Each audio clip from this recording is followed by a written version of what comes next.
Right, it's alright. I'm back. Rest, don't panic, right? As you can hear, we got some Indian restaurant music going on. Wooden spoon. Right, we are doing a mostly Indian Makeaway. I know. Don't worry. Just relax. Sit down. Fucking roll a fag. Get your beer. Get your pants. Hold on to your fucking bum cheeks. Because this is going to get fucking spicy. We are doing something different. We are doing a chicken korma. We've done the chicken korma before. With that, we are doing pilau rice and we are doing Bombay potatoes and chapatis. Right? I'm not doing onion bhajis. I don't think I've got enough onion. Guttedly, you know. Almost like a Michelin star myself, I could crack one in there in about 10 seconds, mate, because I'm too amazing. So, how's everyone been? I know. Right, we have taken hits, right? Gang members, lieutenants, sub-gang members, toast watchers, we have taken hits. We have lost 3 gang members over the last week, right? We've taken flak and incoming. So, anyway, enough about that. Don't worry about it. It's not a problem. I'm not bothered. Are you? No. Right, in here we got a base curry mixture. Right, I've got a base curry. That is going to make it all fucking amazing. Let's turn that down a bit. Right, so I've got a chicken here, right? Now, everyone's going to be going, hang on a minute, what's going on? Now, what I'm going to do is I'm going to marinate this with yogurt, with some Indian groovy spices, and we're going to roast this in the oven, yeah? Now, because it's only a tiny chicken, I'm going to quarter it up, or eighth it up, or whatever, and we will serve that in the korma. We're not just going to, oh no, wooden spoon. Oh no, we don't just do ordinary. Not on this channel, we do Mitchy. Right, okay, so what I want to do, I want to cut these, I'm going to keep the wings on, but I want the wing tips themselves to make the bhaji go away. Here we go. In with that. So this will all be good. So how is everyone? I know this has been a long way to the fair, a bit of an Indian Makeaway, but we are cracking on with it. So I'm going to cut the ends off. Right, just cut them off like that. Don't worry about it. It's not a problem. The chicken's not bothered. You're not bothered. But that Indian music is definitely bothered. Right. So I want to keep this for stock. Right. So all them fatty bits, don't cut them too high, because obviously like last time it retracted on us a little bit, and we don't want that again. So let's get it perpendicular. So yes, and also obviously we have got a lot of updates coming as well. There's a lot of things moving and shaking in the world of Michelin, as everyone can obviously be highly aware of what's happened. You know, Ghost Rider, we all thought he was a winner. He was on tune to do some serious arse kicking and get that letter to me ASAP. But obviously we all know what happened to him. Like I said, they've found his bike. It's a fucking smoking wreck. The only thing they did locate was a boot and a missing pair and a bright pink pair of fucking smouldering underpants with little love hearts on them. Now, that's all I can say. We don't know anything else, right? Right, now I want this, I want to be able to penetrate. I'm not too sure what to do, whether to cover it or slice it and get the meat. No, I'm going to leave it as is. Right, let's get it over there. Right, so wash your hands when dealing with chicken. Always wash your hands. Washing machine's having a nightmare. So yeah, so this is going to be quite an interesting one. This could take a long time to do though. I went up to the shop and I thought I had to get some more ginger paste, but it was actually garlic paste I had to get. So I've had to improvise and use my garlic squishers and squish some more garlic in there. That's not what this is all about. Right, first things first, I want to make a powder marinade for this chicken korma, chicken that is going in, and we're going to do it in the oven, right? Let's get it. So the music is spicing up. I'm in the mood. I'm in the mood for doing a fucking Makeaway. Right, now we are after fenugreek at the moment. I don't know where's fenugreek from. Right, I've got some more fenugreek, so that is always a touch and a blessing. So there we go. Right, here we go. Now, fenugreek is a very powerful spice. We don't need too much of that, but we do want it to cover the coating of the chicken and give them intense flavours, right? Now, fennel seeds, I haven't got too much of them. I'm going to leave them out for a minute, but I am going to go, so I've just got it all out here because I'm just obviously too amazing for words. Right, cumin seeds, very important. Right, so I want a bit of cumin, a nice teaspoon of cumin seeds. Right, what I'm also going to go for is, I'm not going to go curry powder. We are using turmeric though, right? But before we do any of that, I want to whiz all these powders up before I get too carried away. What else could we whack in there? I'm just thinking, is there any suggestions out there? Yeah. I think that I might whack some coriander seeds in it, maybe. Put some of them in, give it a nice bit of coriander flavour. Touch of that. There we go. Yeah, so I'm not on the appletised front. I'm not exactly major appletised, as everyone can tell. That might change during the course of the cook. And there we are. Right, so here we go. Let's whiz this up and rock and roll.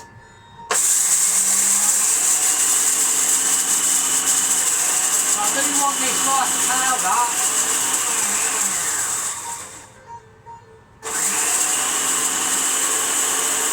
Like I said, I want it like a powder. It's not a problem if it's always at level. You've just got to keep it level and make sure that when you whiz it round, it's nice and powdery, right? Because that's what we're after.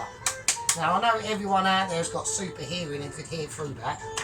Because obviously all my people are just too amazing. So right, that is giving, we've got some really nice kicking off in there now. So before we go anywhere though, let's put this over here. Now we've got the chicken, yeah, we've got all the bits. I need a little knife and I need some garlic, right? I'm just going to use fresh garlic in this, right? And the reason why that is because A, I haven't got a lot of garlic paste left. And B, that's just what I'm going to be using. So there's no rhyme or reason to it. The only rhyme or reason there is to it is you're probably going to be saying to yourself, well, hang on a minute, Sergeant, because you are so Michelin and we are always in awestruck of your fucking amazing abilities, right? Don't start Pelosi if you're watching this, fuck's sake. Right, I just have no comment. I cannot elaborate any further. The cooking skillage of my ability is just too amazing. Right, here we're going to go. We're going to squeeze some of this in. Like that. Right, that is going to transform that chicken from an Indian chicken to a more amazing chicken. Right? There's nothing you can do about that. You just have to understand the level of sophistication that's going on. Right. I need some sugar that is down here because I'm a knobhead. Right. Right, I'm going to whack in a little bit of sugar in this. Just about a teaspoon. Nothing too mental. You don't want to go, because don't forget this is going to be going in the oven, right? It's going to get a coating on it, but it's still going in the oven, right? So, yoghurt. Okay, I need a big spoon for this. Right, so we want about 1, 2. I'm going for about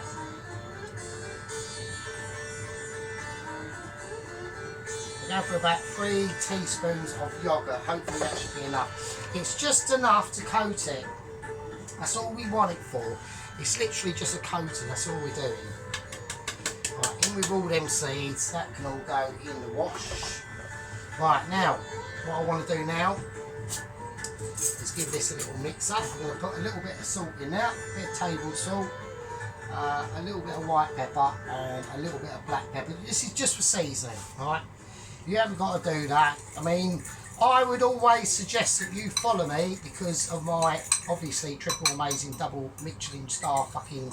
Actually, I did hear on the grapevine that Michelin were even thinking of actually upping their starage to 4 stars just for me, because they've seen my shit and they can't believe it. They get too awestruck by the ability of amazement.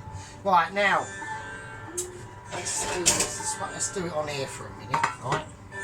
That's not big enough, is it? Because I'm an idiot. Right, okay. Right, we want a plate. Right, so what I'm going to do, I'm just going to literally pour this on.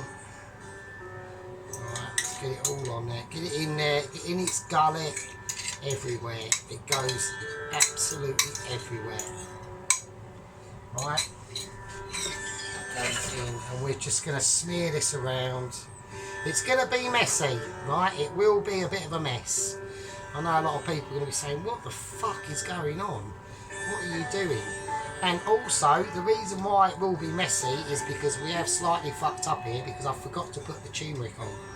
Like an absolute penis. So, we will do that right now. So, we'll let that set. Actually, the longer that rests and sets, then the better. It's not major issues of complications, really.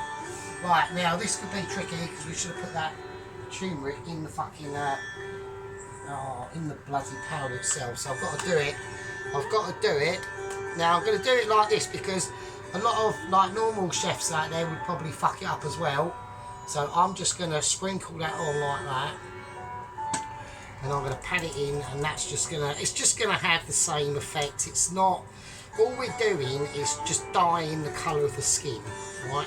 Because we want it that really nice. Oh, I'm going to mess my thing up there, right? What a knob. Yes, I should have put this in, but fuck it. Okay, we're doing it amateur style, right? Amateur style. Normally, in my high professional wisdom of amazement, I would probably have not done that massive mistake, but it's fine. Right, now that's the sort of thing we're looking at. So get it all in there. Right. That's the sort of job we're after. Now I'm just going to roast that as if you was doing a roast chicken dinner or whatever, yeah? It's the same deal. Now the reason why I've done it like this is because I didn't have any chicken breasts in the fridge or freezer, and B, I could only get a small chicken because I didn't have a lot of money. So, and I thought, well, I'm not going to stand there fucking around cutting 2 silly little bits of chicken breasts off. Let's marinate the chicken as a korma, or as much as we can, right? And roast it off in the oven. Job's a good one. And then once that's done, so I've got to check what the time is, ain't I? Right, so the time is 2:30. To you, it's whatever time it is, mate. Right, here we go. So I need the oven dish out. So I'm literally going to treat this as if it was literally a chicken roast dinner. Now I'm going to oil this. I'm just going to use normal vegetable oil for this. I'm not going anything. I can't use ghee because I don't want to, and B, I could do, but I haven't got any, so I can't obviously use what I ain't got. Now a lot of people will be saying, well, that's not exactly very Michelin starry, is it? Not having any ghee. Well, that's just how it is. Right. I'm going to place the chicken in now. The oven, the washing machine's having another meltdown, that's the usual. Right. Shut up. Right. Okay. So, oh, the oven's turned itself off as per usual as well. So it's all going swimmingly, and I haven't even fucking started yet. You know what I mean? So, right. That panel needs to be bone dry for it to bleed and work. Right, now it won't work at all. Right, okay, so I'm going to put this chicken in. I've got it on about 150, nothing too high. It's going to be hot, obviously. Right, and we're just going to whack that in. Whack that in the oven. So if I show everyone, I should really show everyone the close up, otherwise I'm being a bit selfish, and so I'll put it up to about 155 because it is a little bit. Right, that goes on. Right, so there we go. So that's the chicken. Let's check camera productions first. Oh, we've got a little bit of droppage going on. Oh, I'm not happy with that. It's just checking the bleeding, because my camera production involves bleeding sellotape. Right, it drops down, so I've got to keep an eye on it. Right, so you want something like that, yeah? So it's nice and yellow. It's got all the flavours in there. You know, it even smells like the curry. So it's just too amazing. So there we go. Right, that's going to go in. So I've whacked up to about 150, maybe about 160 maybe. Let's do it at 160. Let's go, fuck it, who cares. Right, now next part, we're doing chapatis, right? Now these are very, very simple to do, right? Now what I do want to do though, is I need to find the garlic crusher, because this is where we're going to start to, we want to give these chapatis a nicer flavour. They've already got a really good flavour anyway. It's not like, you know, you're making chapatis out of corn dust or bleeding wood chippings, right? You're making it out of chapati flour, which is a really cool flour to use for chapatis. That's why it's called chapati flour, right? Now, I want a bit of garlic in here, but I want fresh garlic, right? Now, you don't have to do this. All you have to do really, if you're going to do this, is not put the garlic in. So you just put the chapati flour in. I want garlic crusher. It's getting crushed. There will be a lot of usage of garlic crusher in these videos today. Yeah. So there's going to be a lot of people. If you get upset with that, then you'll have to go and complain to the head of someone who doesn't like using garlic crushers. Right. It's not my problem. Now I'm also going to whack in there some chili flakes. Right, because I know the korma is not going to be that hot, but I do want a bit of heat in the chapatis themselves, alright? So I'll put some red chili flakes in there, put 1 clove of garlic. Now I want some salt, and I want a little bit of black pepper as well in there. Right, now that's a bit controversial because a lot of people would not put that in. Well, I have, and the reason I have done that is to A, show you that you don't just have to have normal chapatis, and B, is because we're talking about top level stuff. Right, right, now I've got a little flour cup, I'm going to put about that. Now like everyone knows, I always put too much in, so I'm going to keep it like that.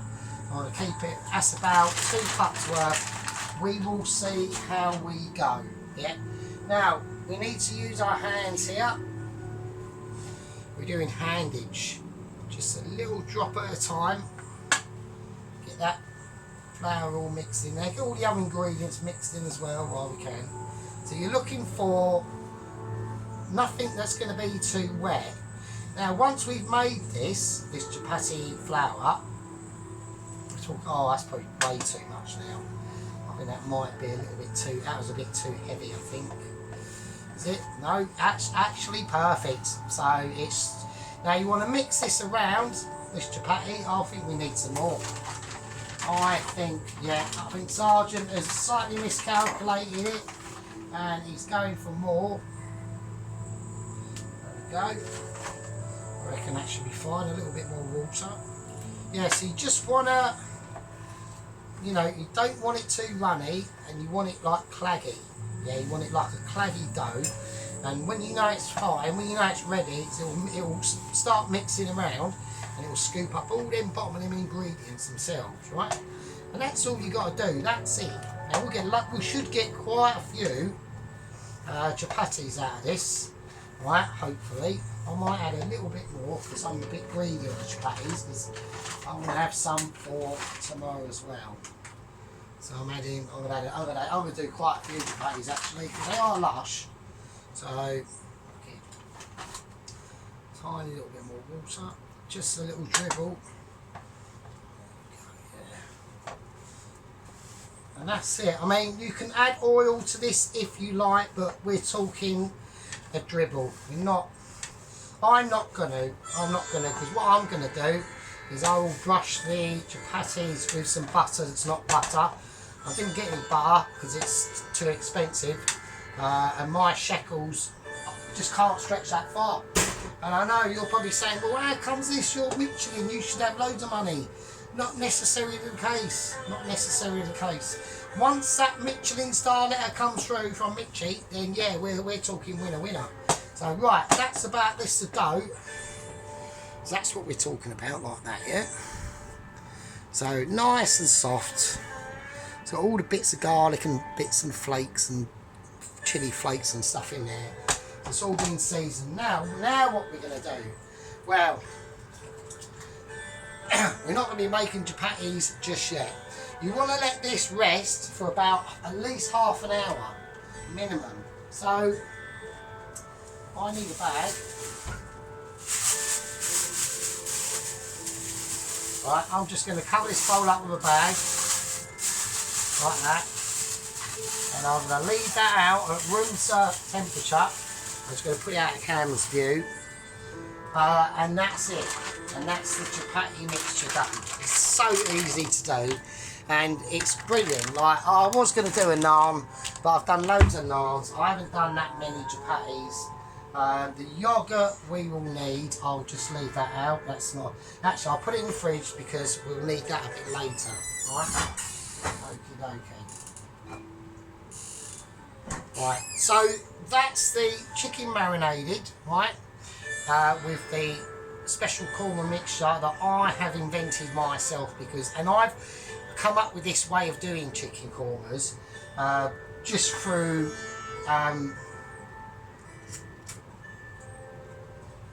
just through like necessity and obviously my culinary genius, right? I'm going to call that a part one. Now this might be a 5 or 6 parter, we don't know. We've got to take a lot of time and care with this. It's going to get spicy and it's going to get ingredient-y, right?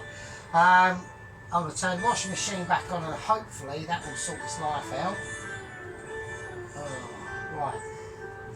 Right. I'm going to call that part 1, and I'll see all you lovely people in part 2. I'll be with you.